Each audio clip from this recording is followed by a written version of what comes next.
Hello दोस्तों, आज हम बात करने वाले हैं 2019 में रिलीज हुई action sport drama Tamil film Bigil के बारे में। इस फिल्म की पूरी कहानी को मैं इस वीडियो में एक्सप्लेन करने वाला हूं। तो जानना चाहते हो कि आखिर इस फिल्म की असली कहानी क्या है और क्यों इस फिल्म ने बॉक्स ऑफिस पर 300 करोड़ का कलेक्शन किया था, तो बने रहना वीडियो के एंड तक। और साउथ मूवीज की एक्सप्लेनेशन वीडियोस को देखने के लिए हमारे चैनल को भी सब्सक्राइब कर लेना। फिल्म की शुरुआत होती है एक कॉलेज से जिसकी बिल्डिंग बहुत पुरानी हो गई थी और गवर्नमेंट ने उसे गिराने का ऑर्डर पास किया था, लेकिन सभी स्टूडेंट्स इस ऑर्डर के अगेंस्ट प्रोटेस्ट कर रहे होते हैं। पुलिस वाले एक मिनिस्टर को स्टूडेंट्स से बात करने के लिए बुलाते हैं, लेकिन स्टूडेंट्स उसकी बेइज्जती करके उसे वहां से भगा देते हैं। जिसके बाद इस प्रोटेस्ट को खत्म करने और अपनी बेइज्जती का बदला लेने के लिए मिनिस्टर अपने गुंडों को पुलिस की वर्दी में कॉलेज भेज देता है और वो लोग उन स्टूडेंट्स की जमकर धुलाई करते हैं। उन गुंडों से बचने के लिए सभी स्टूडेंट्स भागकर माइकल भाई के एरिया में आ जाते हैं, जहां एंट्री होती है माइकल भाई यानी कि थलापति विजय की, जो उन गुंडों की धुलाई करके उन स्टूडेंट्स को बचा लेता है और स्टूडेंट्स के साथ मिनिस्टर के घर पहुंच जाता है और मिनिस्टर को धमकी देकर कॉलेज गिराने का ऑर्डर कैंसिल करवा देता है। माइकल ऐसा ही लड़का था जो अपने एरिया में रहने वाले गरीबों की हेल्प करता।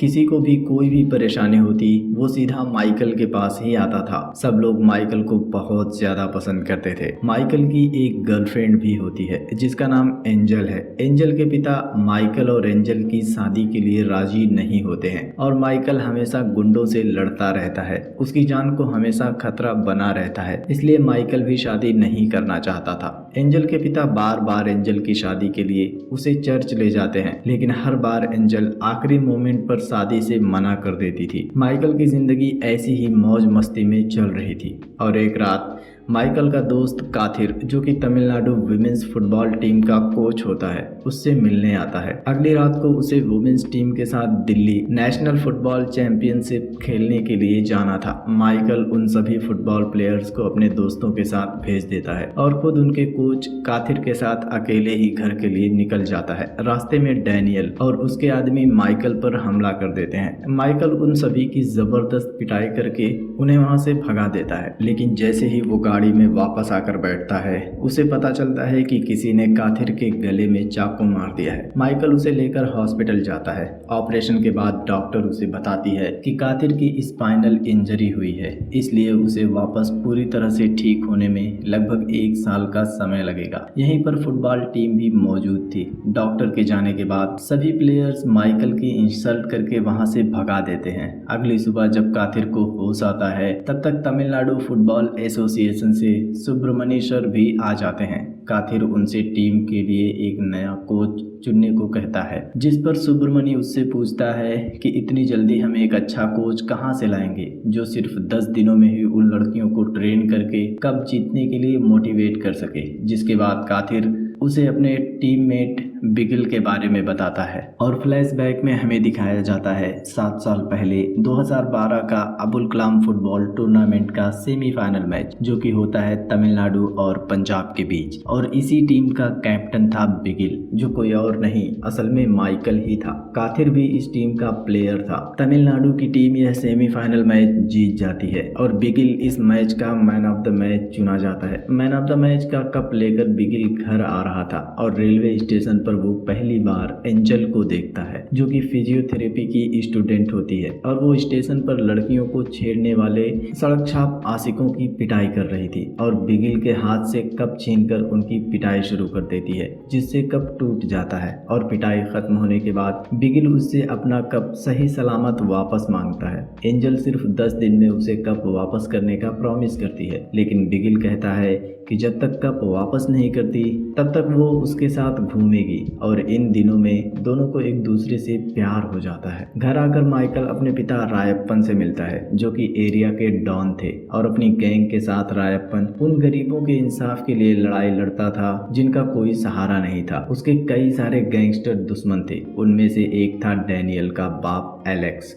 जो गरीब बच्चों के बीच ड्रग्स बेचता है। रायप्पन हमेशा अपने बेटे बिगिल को फुटबॉल पर फोकस करने और लड़ाई झगड़े से दूर रहने के लिए कहता है, क्योंकि वो नहीं चाहता था कि उसके बेटे की जिंदगी भी उसकी ही तरह क्राइम और दुश्मनों से लड़ते हुए बीते। कुछ दिन बाद अबुल कलाम फुटबॉल टूर्नामेंट 2012 का फाइनल मैच था और उसी दिन एलेक्स और रायप्पन के बीच सुलह करवाने के लिए कलेक्टर ने उस एरिया के मंत्री और पुलिस वालों के साथ मिलकर एक मीटिंग बुलाई थी। लेकिन मीटिंग के दौरान वो लोग रायप्पन से शांति बनाने और सुलह करने के लिए कहते हैं, लेकिन रायप्पन कहता है कि जब तक एलेक्स ड्रग्स बेचता रहेगा तब तक यह सुलह नहीं हो सकती और उन सबको एक हफ्ते में मार देने की धमकी देकर मीटिंग से चला जाता है। दूसरी तरफ तमिलनाडु की टीम फाइनल मैच में मणिपुर की टीम को हरा देती है और इस मैच को देखने के लिए ऑल इंडिया फुटबॉल फेडरेशन का चीफ जेके शर्मा भी आया हुआ था, जो बिगिल और काथिर के खेल से बहुत इम्प्रेस हो जाता है और उन दोनों को नेशनल टीम में शामिल करने का वादा भी करता है। और कुछ दिन बाद नेशनल फुटबॉल टीम की सिलेक्शन लिस्ट भी निकलती है, जिसमें असल में बिगिल और काथिर दोनों का नाम शामिल नहीं किया गया था। दोनों इस बात को लेकर परेशान हो जाते हैं और रायप्पन को भी यह बात पता चल जाती है, जिसके बाद रायप्पन बिगिल,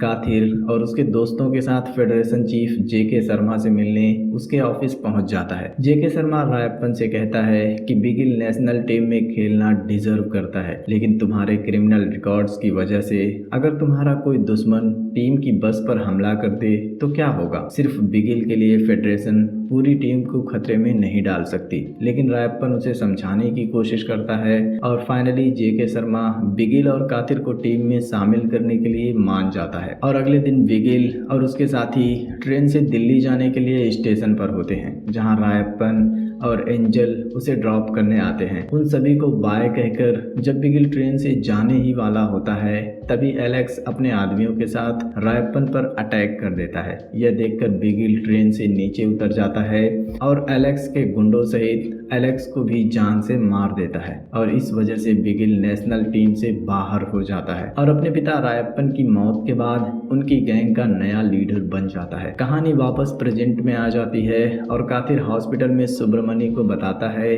कि पॉलिटिक्स की वजह से सिर्फ 7 दिन बाद ही उसे भी नेशनल टीम से ड्रॉप कर दिया गया था। लेकिन लगभग 1 महीने बाद बिगिल ने ही उसे कॉल किया और एक फुटबॉल कैंप बनाने की बात कही थी और बाहर बैठी पूरी टीम को बिगिल ने ही तमिलनाडु के अलग अलग इलाकों से चुना है। उनका पूरा खर्चा बिगिल ही उठा रहा है, जिसके बारे में उन लड़कियों को पता भी नहीं है। हॉस्पिटल से सुब्रमणि बिगिल यानी कि माइकल की तलाश में निकल जाता है। दूसरी तरफ माइकल भी काथिर पर अटैक करने वाले डैनियल को मार रहा होता है, लेकिन तभी पुलिस आकर डैनियल को बचा लेती है और डैनियल को पकड़कर जेल में डाल देती है। और इसी समय सुब्रमणि भी वहां आ जाता है और उसे बताता है कि काथिर के कहने पर अब उसे तमिलनाडु वुमेन्स फुटबॉल टीम का कोच बनाया गया है। पहले तो माइकल इनकार करता है, लेकिन काथिर के कहने पर माइकल मान जाता है। दूसरी तरफ टीम की सभी लड़कियां स्टेशन पर दिल्ली जाने के लिए ट्रेन में होती हैं और जब ट्रेन चलने लगती है तभी आखिरी मोमेंट पर उन्हें पता चलता है कि उनका अगला कोच कोई और नहीं बल्कि माइकल ही होगा, जिसे उन लोगों ने इंसल्ट करके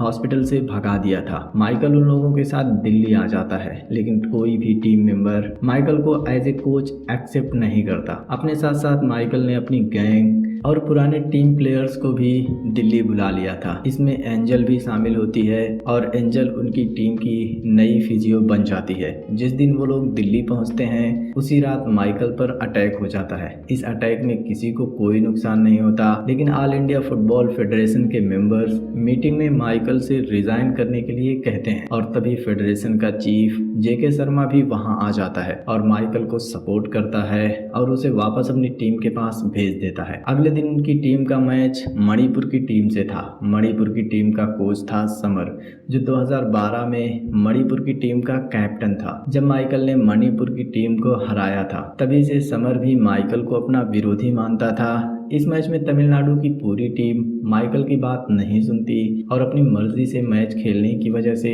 वो मणिपुर से बुरी तरह से हार जाते हैं और पोस्ट मैच प्रेजेंटेशन में ही तमिलनाडु टीम की कैप्टन फेडरेशन से अपना कोच बदलने की रिक्वेस्ट भी करती है। माइकल समझ जाता है कि पूरी टीम उससे नफरत करती है, इसलिए वो जेके शर्मा की ऑफिस में अपना इस्तीफा देने पहुंच जाता है। लेकिन तभी माइकल के साथी भी उन गुंडों को पकड़ कर ले आते हैं जिन्होंने उस रात माइकल और उसकी टीम पर अटैक किया था और पता चलता है कि उन गुंडों को किसी और ने नहीं बल्कि जेके शर्मा ने ही भेजा था। शर्मा माइकल को बताता है कि उस दिन जब रायप्पन उसके ऑफिस में आया था तो शर्मा ने माइकल को टीम में शामिल करने के लिए उससे रिश्वत मांगी थी, लेकिन रायप्पन ने रिश्वत देने से मना कर दिया था और उसका किडनैप करके एक होटल के बाथरूम में बंद करके उसकी जबरदस्त पिटाई की थी और चड्डी में ही उसे वापस घर भेजा था, जिसकी वजह से माइकल को नेशनल फुटबॉल टीम में शामिल किया गया था। और अब जेके अपनी उस बेइज्जती का बदला लेना चाहता है।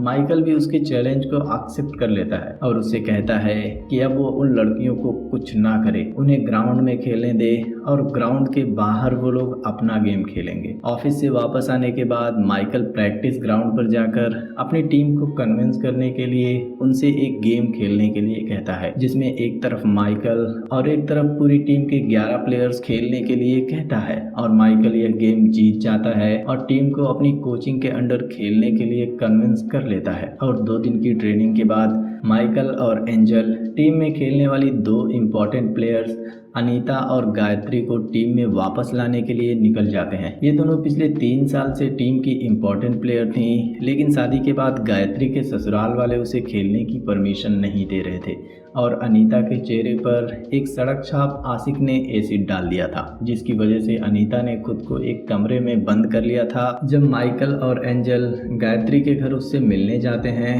तो गायत्री के ससुराल वाले गायत्री को भेजने से मना कर देते हैं, जिसके बाद माइकल अनीता से भी मिलता है और अनीता को मोटिवेट करते हुए उस लड़के से सामना करवाता है जिसने उसके ऊपर एसिड डाला था और अनीता हिम्मत से उसका सामना भी करती है। अनीता का कॉन्फिडेंस वापस आ जाने के बाद उसे लेकर माइकल वापस दिल्ली आ जाता है, जहां गायत्री भी आ जाती है क्योंकि उसका हस्बैंड अब उसके सपने को पूरा करने में उसका साथ देना चाहता था। तमिलनाडु के हर मैच से पहले जेके शर्मा पूरी कोशिश करता है कि तमिलनाडु को हरा सके, लेकिन गायत्री और अंजलि के साथ साथ माइकल की मोटिवेशन और गेम प्लानिंग के साथ तमिलनाडु हर मैच जीतती चली जाती है। हरियाणा, पंजाब, राजस्थान जैसी टीमों को हराने के बाद आखिरकार तमिलनाडु की टीम फाइनल में अपनी जगह बना लेती है, जहां उसका मुकाबला एक बार फिर से मणिपुर से ही होने वाला होता है। लेकिन मुकाबले से पहले ही एक बार फिर से जेके शर्मा अपना खेल शुरू कर देता है। सबसे पहले वो डैनियल को जेल से छुड़वाता है और मैच से पहले वाली रात एंजल माइकल को बताती है कि वेम्बू और थेंड्रल लगभग आधे घंटे से कहीं गायब हैं। वो लोग बात कर ही रहे थे, तभी एक गाड़ी उनके पास आकर रुकती है, जिसमें से वो एक बोरी में भरकर वेम्बू को बाहर फेंकते हैं। उसकी हालत बहुत खराब थी। माइकल उसे लेकर हॉस्पिटल जाता है, जहां डॉक्टर उसे बताती है कि वेम्बू के शरीर में कोकीन की मात्रा बहुत ज़्यादा है, लेकिन उसके साथ कोई और ज़बरदस्ती नहीं की गई है। तभी माइकल को डैनियल का फ़ोन आता है और वो उसे अपने अड्डे पर बुलाता है। माइकल उसके अड्डे पर जाता है, जहां डैनियल ने थेंड्रल को भी रखा हुआ था। वो लोग थेंड्रल को भी कोकेन का इंजेक्शन देने वाले ही होते हैं। तभी माइकल उन सब की ज़बरदस्त कुटाई करके थेंड्रल को बचा लेता है। यहाँ आपको क्लाइमैक्स की एक ज़बरदस्त फाइट देखने को मिलेगी। माइकल से डरकर डैनियल भागकर अपने घर में छुप जाता है। माइकल उसका पीछा करते हुए उसके कमरे तक आता है, लेकिन जैसे ही डैनियल को मारने वाला होता है, उसे पीछे से डैनियल के बेटे की आवाज़ सुनाई देती है, जिसकी उम्र लगभग 8-9 साल होगी। माइकल ने भी अपनी आंखों के सामने अपने पिता की मौत देखी थी, इसलिए वो नहीं चाहता था कि डैनियल का बेटा भी वही दर्द महसूस करे जो उसने किया है। माइकल उसे छोड़कर वापस आ जाता है और माइकल के ऐसा करने के बाद डैनियल की भी सोच बदल जाती है। अगले दिन फाइनल मैच में तमिलनाडु की टीम मणिपुर की टीम को हराकर फाइनल मैच जीत जाती है। मैच खत्म होने के कुछ देर बाद जेके शर्मा माइकल को कॉल करता है, जो अब सिंगापुर एयरपोर्ट पर था और कहीं और भागने की तैयारी कर रहा था। वो माइकल से फोन पर बात कर ही रहा होता है, तभी एयरपोर्ट पुलिस उसके बैग से कोकीन बरामद करती है, जो कि असल में माइकल के लोगों ने ही उसके बैग में रख दिया था। जिसके बाद जेके शर्मा को अरेस्ट कर लिया जाता है और जेके शर्मा का चैप्टर यहीं पर क्लोज हो जाता है। और आखिर में हम देखते हैं कि डैनियल अपने बेटे को माइकल के पास लाता है ताकि माइकल उसे फुटबॉल की ट्रेनिंग दे सके, और इस दोस्ती के साथ इस फिल्म की कहानी भी यहीं पर ख़त्म हो जाती है। उम्मीद है कि आपने अब तक यह फिल्म देख ली होगी और आपको मेरा एक्सप्लेनेशन पसंद आया या नहीं, कमेंट में मुझे ज़रूर बताना। और वीडियो को लाइक करने के साथ साथ चैनल को भी सब्सक्राइब कर लेना, क्योंकि इस चैनल पर आपको